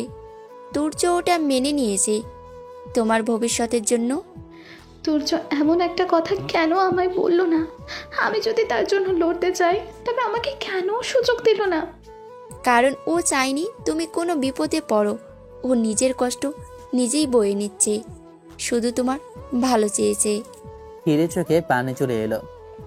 আমি হাল ছাড়বো না খালা, আমি আমার তুর্যকে ফিরিয়ে আনবো। মা স্নেহে দৃষ্টিতে তাকিয়ে বলেন, আমি জানি তুমি পারবে মা, তবে সাবধানে থেকো। ওর বাবাকে বোঝানো সহজ হবে না। ফোন ধরছি না, বন্ধুদের সঙ্গেও যোগাযোগ নেই, কিন্তু হির জানতো আমি কোথাও কোথাও যাওয়া পছন্দ করি। পরদিন সকালে সে আমার ফেভারিট ক্যাফেতে গিয়ে অপেক্ষা করতে থাকলো। অনেকক্ষণ পর ঠিক দুপুরের দিকে আমি সেখানে গেলাম। হিরের মনে হচ্ছিল আমি হয়তো এক মুহূর্তের জন্য থমকে গিয়েছি তাকে দেখে, কিন্তু পরক্ষণেই ভান করলো যেন কিছুই হয়নি। হির আর দেরি করলো না, সরাসরি গিয়ে আমার সামনে দাঁড়ালো। তুর্য, তুমি এভাবে আমাকে এড়িয়ে যাচ্ছ কেন? তোমার কোনো দরকার নেই হির, যাও এখান থেকে। তোমার বাবা তোমাকে আমার থেকে দূরে থাকতে বলেছে, তাই না? তুমি তার কথা শুনে আমাকে দূরে সরিয়ে দিলে, অথচ আমাকে জানাওনি। তুমি আমার ভালো চেয়েছো, কিন্তু আমাকে হারিয়ে দিয়ে তুমি কিভাবে এত নিষ্ঠুর হলে? হির, আমি চাই না তোমার ভবিষ্যৎ নষ্ট হোক, আমার জন্য তোমার স্বপ্ন নষ্ট হোক। এইটা আমি সহ্য করতে পারবো না, তাই দূরে সরে গেছি। তোমার ভালো চাওয়ার নাম করে আমাকে কষ্ট দিচ্ছ, সেটা বুঝতে পারছো? কিন্তু হির এত সহজে হাল ছাড়ার মেয়ে না। সে সোজা বাবার অফিসে চলে গেল। দরজায় নক করলো। ভেতর থেকে গম্ভীর কণ্ঠ ভেসে এলো, ভেতরে আসুন। বাবা তাকিয়ে দেখলেন হির দাঁড়িয়ে আছে। তিনি চোখ সরু করে বললেন, তোমার এখানে আসার কারণ? আমি তুর্যকে ভালোবাসি স্যার, আর আপনি যাই করুন আমি তাকে ছেড়ে যাব না। তোমার সাহস তো কম না, কিন্তু আমি তুর্যের জন্য যা ভালো সেটাই করব। তুমি ওর জন্য যোগ্য নও। আপনি কি জানেন আপনার ছেলেটা কতটা কষ্টে আছে? আমি ওকে ছাড়তে পারবো না স্যার, আমি লড়বো আমাদের ভালোবাসার জন্য। বাবার সামনে দাঁড়িয়ে ছিল হির, তার চোখে দৃঢ় সংকল্প। কিন্তু পরের মুহূর্তেই দরজার বাইরে আমাকে দেখা গেল। আমি ধীর পায়ে এগিয়ে এসে হিরের পাশে দাঁড়ালাম। বাবা, আমি আর পারছি না। তুর্যের কণ্ঠ কাঁপছিল। বাবা বিস্মিত হয়ে তাকালেন। তুর্য, তুমি এখানে? বাবা, আমি আপনাকে অনেক শ্রদ্ধা করি, কিন্তু আমি হিরকে ছাড়া বাঁচতে পারবো না। স্যার, আমি তুর্যকে ভালোবাসি, প্লিজ আমাদের আলাদা করবেন না। ভালোবাসা শুধু আবেগের নয়, দায়িত্বও বটে। তুমি কি ভেবেছো ভবিষ্যতে এর প্রভাব কি হবে? আমি হিরকে জীবনসঙ্গী হিসেবে চাই বাবা। আমরা একসঙ্গে সব সমস্যা সামলাতে পারবো। আমাকে আপনার যোগ্য হতে দিন স্যার, আমি প্রমাণ করব যে আমি তুর্যের জন্য ঠিক মানুষ। বাবা দীর্ঘশ্বাস ফেললেন। তার চোখে মিশেছিল কঠোরতা আর একঘেয়েমি। বাবা দীর্ঘক্ষণ চোখ থেকে এক গম্ভীর শ্বাস ফেললেন। তারপর গম্ভীর কণ্ঠে বললেন, ঠিক আছে, যদি তোমরা সত্যি একে অপরকে ভালোবাসো তাহলে আমি বাধা হব না, কিন্তু তোমাদের সম্পর্কের প্রতি দায়িত্ববান হতে হবে। হির ও আমি একসঙ্গে বিস্মিত হয়ে তার দিকে তাকালাম। বাবা, আপনি সত্যিই মেনে নিচ্ছেন? তুর্য অবিশ্বাসী কণ্ঠে বলল, হ্যাঁ, ভালোবাসা মানে দায়িত্ব। যদি তোমরা সেটা বোঝো তাহলে আমি তোমাদের পথের কাঁটা হব না। স্যার, আমি প্রতিশ্রুতি দিচ্ছি কখনো আপনাকে অসম্মানিত হতে দেব না। বাবা হিরের দিকে তাকিয়ে বললেন, আমি চাই তুমি আমাদের পরিবারের একজন হয়ে ওঠো, হীর। অল্প কদিনের মধ্যে দুই পরিবার মিলে বিয়ের আয়োজন শুরু করলো।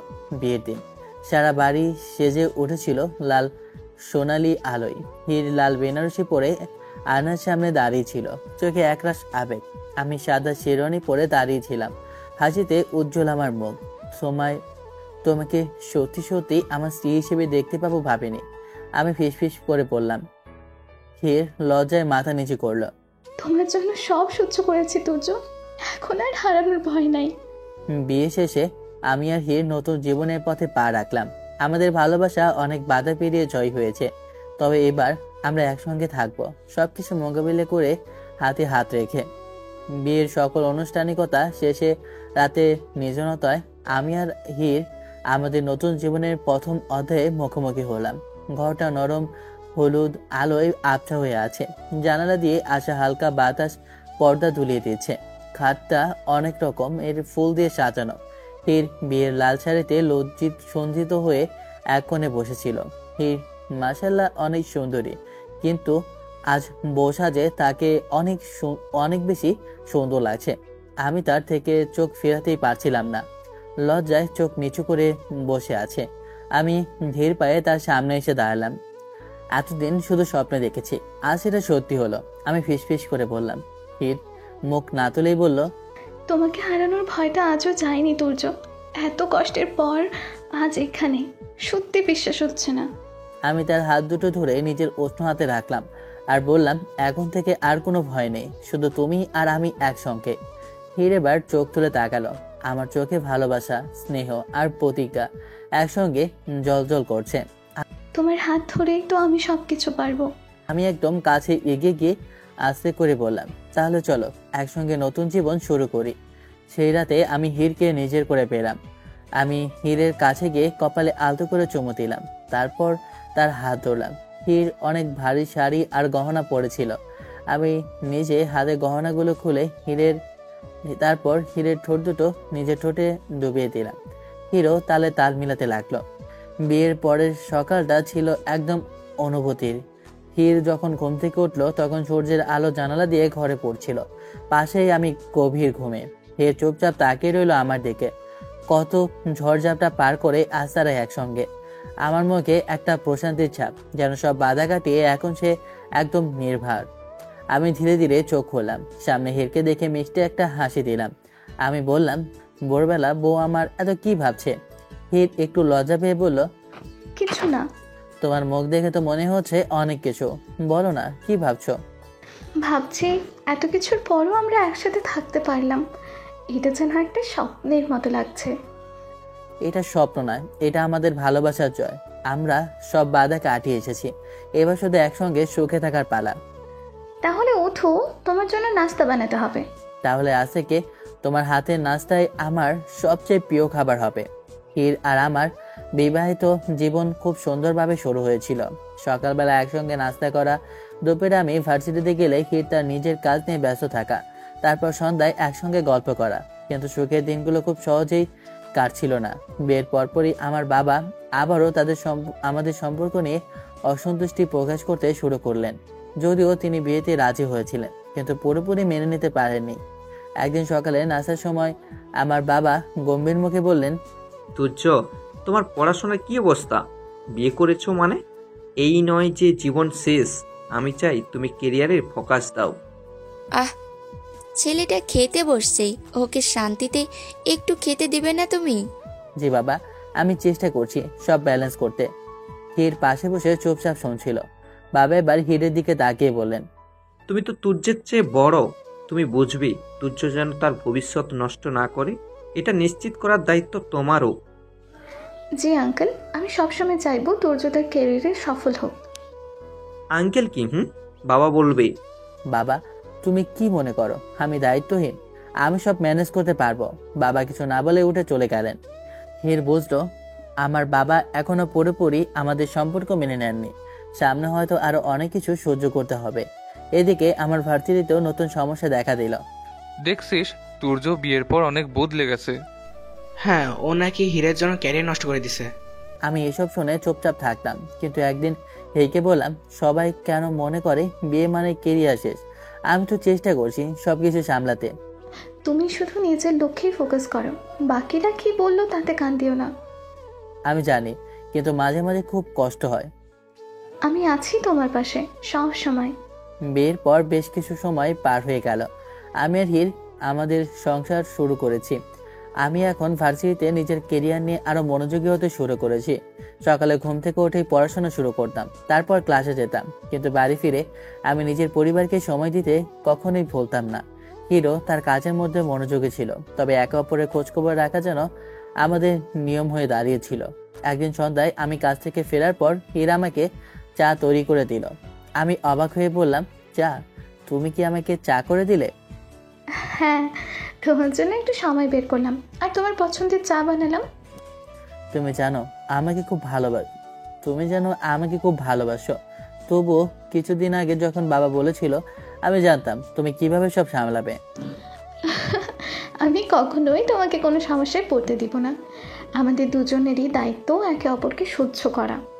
এদিকে হির আমার পরিবারের সঙ্গে সখ্যতা বজায় রাখার চেষ্টা করছিল, তবে মাঝে মাঝে তারও মনে হতো তাদের সম্পর্কটা এক ধরনের চ্যালেঞ্জ হয়ে দাঁড়িয়েছে। একদিন হির আর আমি একটা সাধারণ সন্ধ্যায় নিজেদের ঘরে বসে গল্প করছিলাম। আমি অফিস থেকে ফিরেছি আর হির কিছু রান্না করছে, কিন্তু সেই সন্ধ্যাটি খুব সাধারণ ছিল না। হীরের চোখে একটা অদ্ভুত চমক ছিল, যেন কিছু বলার জন্য প্রস্তুত ছিল। তুর্য, আমি কিছু বলবো, তবে তুমি শোনার পর জানি না কি করবে খুশিতে। হঠাৎ করে হীরের মুখের দিকে তাকালাম। তার চোখে একটা উদ্বেগ ছিল, কারণ হীর কখনো এমন কিছু বলার জন্য এত আবেগী নেই। সে আস্তে আস্তে বললাম, কি ব্যাপার হীর, কি হয়েছে? হীর একটুখানি চুপ করে থাকলো, তারপর হঠাৎ করে তার চোখে এক ঝলক আনন্দ আর উত্তেজনা চলে এলো। সে বলল, আমি প্রেগনেন্ট তুর্য, আমরা মা বাবা হতে চলছি। আমি প্রথমে কিছু সময়ের জন্য বাকরুদ্ধ হয়ে গেলাম। এক মুহূর্তে সবকিছু থেমে গেল, যেন তার মাথায় কিছুটা সময় লাগছিল এই খবরটা বুঝে নিতে। কিন্তু তারপর হঠাৎ করে তার মুখে এক বিশাল হাসি চলে এলো। আমি উঠে এসে হীরকে শক্ত করে জড়িয়ে ধরলাম আর হীরকে কোলে তুলে নিলাম। ছাড়ো, পড়ে যাবো তো। হীর, তুমি সত্যি বলছো আমি বাবা হতে চলেছি? আমি বিশ্বাস করতে পারছি না। হীর, তার চোখে জল ছিল, তবে সেটা আনন্দের জল। হ্যাঁ, আমি সত্যি বলছি তুর্য, আমাদের জীবনের সবচেয়ে বড় উপহার চলে আসছে। আমি তার হাত ধরে হীরকে আরো কাছে টেনে নিয়ে বললাম, এই খবর শুনে আমার দুনিয়া বদলে গেছে। আমি এত খুশি, কিছু বলার ভাষা নেই। তুমি জানো আমি কিভাবে এত দায়িত্ব নিতে প্রস্তুত? হীর তার মুখে আরো বেশি হাসি নিয়ে বলল, আমি জানি তুর্য, তুমি সবসময় আমার পাশে থাকবে। আমরা একসঙ্গে এই নতুন জীবনে শুরু করতে যাচ্ছি। আমি কিছু সময় চুপ করে রইলাম, তারপর বললাম, এটা আমাদের জীবনে সবচেয়ে সুন্দর সময় হবে। আমাদের ছোট একটা সন্তান হবে। আমি সেই সন্তানের জন্য পৃথিবীটাকে আরো ভালো জায়গা করে তুলবো। হীর, আমরা একে অপরকে দেখে কিছু সময় চুপ ছিলাম। তারপর হীর বলল, তুর্য, আমাদের জীবনের সবচেয়ে বড় দায়িত্ব শুরু হতে চলেছে। আমাদের একে অপরকে সবসময় সাপোর্ট করতে হবে। অবশ্যই হীর, আমরা একসঙ্গে এই যাত্রা শুরু করব। এই খবরের পর থেকে হীর আর আমার নতুন জীবনের জন্য পুরোপুরি প্রস্তুত হয়ে উঠেছিল। আমাদের প্রেম বন্ধুত্ব দিয়ে তারা একে অপরের পাশে থাকতাম। একদিন হীর আমাকে বলল, স্যুপ খেতে ইচ্ছে করছে। সূর্য সঙ্গে সঙ্গে স্যুপ বানাতে চলে গেল। সূর্য যখন স্যুপ নিয়ে ফিরলো, তখন হীর একটু অস্থিরভাবে বলল, তুমি আসলে কি ভাবছো হীর? আমি রান্না জানি না, আমি তো সবকিছু করতে পারি। কি দরকার ছিল? হীর, তুমি এখন একদমই একা নয়, তুমি মা হতে চলেছ, এবং মা হওয়া এক কঠিন দায়িত্ব। এই সময়টাতে তোমাকে শুধু ভালোবাসা আর যত্ন নেওয়া আমার দায়িত্ব। হীর তার মুখে হালকা হাসি নিয়ে স্যুপটি খেতে শুরু করলো। আমি তার পাশে বসে থেকে কথা বলছিলাম, যেন হীরের মন ভালো থাকে। আমি জানতাম হীর যে কোনো কিছুতে সহায়তা চাইলে তাকে তার সাথে থাকতে হবে। এরপর আমি হীরকে খুব যত্ন করে ঘর গোছাতে সাহায্য করলাম, তাকে আরো ভালো খাবার খাওয়ালাম এবং রাতে নরম কম্বলে শুয়ে দিলাম। হীর একটু অবাক হয়ে পড়ল। হীর, তুমি জানো আমি অনেক ভাগ্যবান যে আমি তোমাকে পেয়েছি। আমিও। তুমি আমার জীবনে এক অমূল্য রত্ন। এই সময়টাতে তোমার পাশে থাকাই আমার প্রাথমিক কাজ। একদিন সন্ধ্যায় হীর সেখানকার সোফাতে বসে টেলিভিশন দেখছিল। আমি তখন রান্না করে কিছু কাজ করছিলাম। হীর হঠাৎ করে আমার দিকে তাকিয়ে বলল, তুর্য, আজ আমার ঝাল করে মুড়ি খেতে ইচ্ছা করছে। ঠিক আছে, মুড়ি তো সহজ, আমি বানিয়ে দিয়েছি। আমি রান্নাঘরের দিকে চলে গেলাম। হাড়ির কৌতূহল হয়ে দেখছিল। আমি মুড়ি মশলা ঠিকঠাক করে একেবারে ঝাল করে বানাচ্ছিলাম, তবু আমার মন ছিল একদম হীরের দিকে। কিছুক্ষণ পর আমি মুড়ি তৈরি করে এনে হীরের সামনে রাখলাম।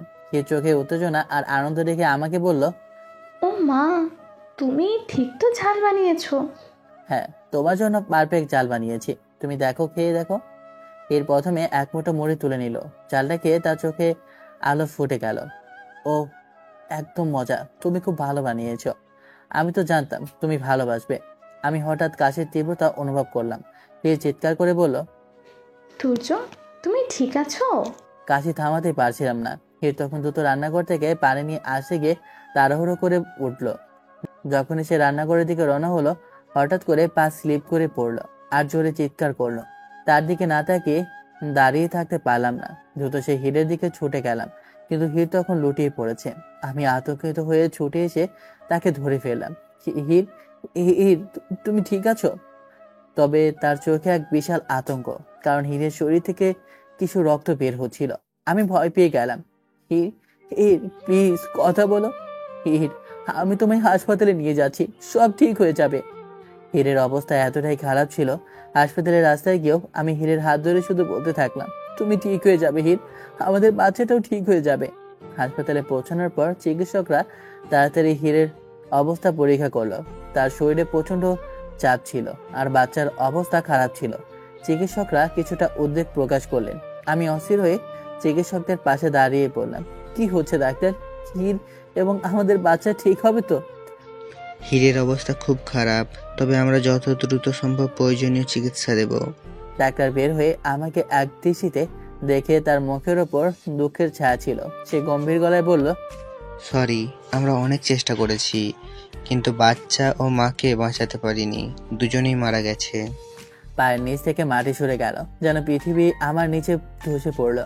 আমার কানের মধ্যে এই শব্দগুলি মর্মাহত হয়ে প্রবাহিত হচ্ছিল। মস্তিষ্কে এক ধরনের শূন্যতা ছড়িয়ে পড়ল।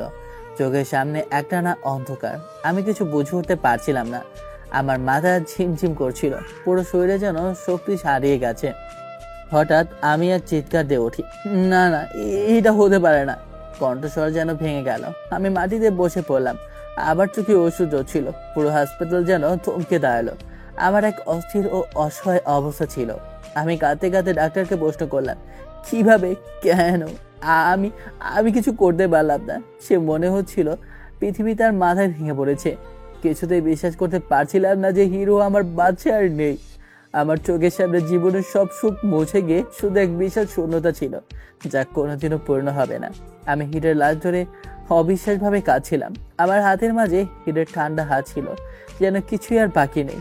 আমি ধীরে ধীরে তার মুখের দিকে তাকিয়ে চোখে অশ্রু জড়িয়ে পড়লাম। তুমি আমাকে কেন ছেড়ে চলে গেলে? আমি কি দিয়ে বাঁচবো? আমাদের স্বপ্নগুলো, আমাদের ভবিষ্যৎ সব শেষ হয়ে গেল। আমার কান্না যেন থামছিল না, এবং আমি কোনোভাবে বিশ্বাস করতে পারছিলাম না যে হীরার আমার পাশে নেই। আমার জীবন যেন পথে একসাথে হাঁটছিল, হঠাৎ করে বন্ধ হয়ে গেছে।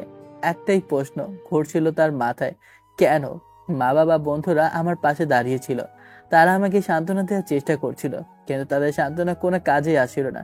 শুধু তার কাঁধে মাথা দিয়ে কাঁদছিলাম, এবং তার চোখে এক অসীম শূন্যতা ছিল। মা ধীরে ধীরে তাকে বললেন, তুর্য, আমরা জানি তুমি এই শোক সইতে পারছো না, কিন্তু তুমি একা নও। আমরা তোমার পাশে আছি। তুমিও জানো হীর তোমাকে অনেক ভালোবাসতো। সে চাইতো না তুমি এইভাবে ভেঙে পড়ো। আমি তাদের কথাগুলো শুনতে পাইনি, যেন আমার সমস্ত দৃষ্টি এবং মন হীরের মুখে আটকে ছিল।